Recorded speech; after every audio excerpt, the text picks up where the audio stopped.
Donc, le statut du mariage en islam. En fait, quand on parle de mariage, quand on parle d'un statut juridique, le statut juridique, c'est toujours deux choses. Il y a un statut juridique général, c'est-à-dire que le mariage, d'un point de vue général en islam, pour les juristes, il est soit obligatoire, soit fortement recommandé. Ça, c'est le statut juridique général. Et les textes, ils vont dans ce sens-là. On voit bien, Ya ma'shar al-shabab, man istata' minkum al-ba'a falyatazawwaj. D'accord, celui qui peut parmi les jeunes, mariez-vous. Et ici, il est expliqué quoi? C'est mieux pour vous, pour baisser votre regard et pour préserver votre chasteté. D'accord? Mais on est arrivé à un tel rapport superficiel par rapport au texte qu'aujourd'hui, il y a même un discours religieux qui dit aux jeunes, mariez-vous, vous allez vous préserver de la fornication.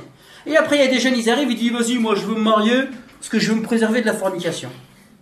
Ton projet pour le mariage, c'est de préserver de la fornication? Mais va dire ça au père de la fille. Tu vas voir s'ils vont trouver que c'est poétique. Est-ce que vous comprenez ce que je veux dire?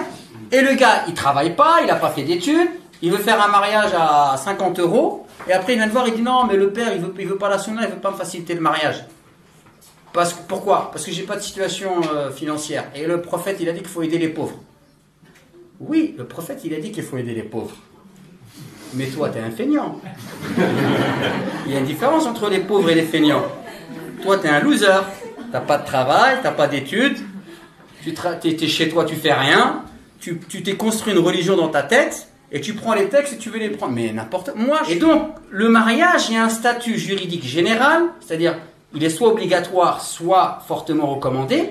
Et après, chaque jugement religieux, il a du statut général, quand on va l'appliquer à une personne, ça change.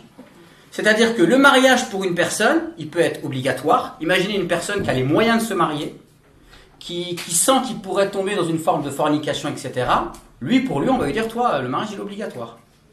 Mais le mariage, il peut être recommandé, c'est-à-dire que c'est une personne qui pourrait se marier, mais il veut finir ses études, ou elle veut finir ses études, etc.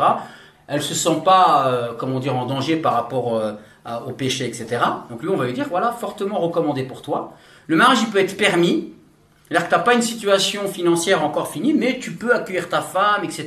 On voit parfois un couple il est étudiant, elle est étudiante, ils sont ensemble dans une chambre universitaire, pourquoi pas.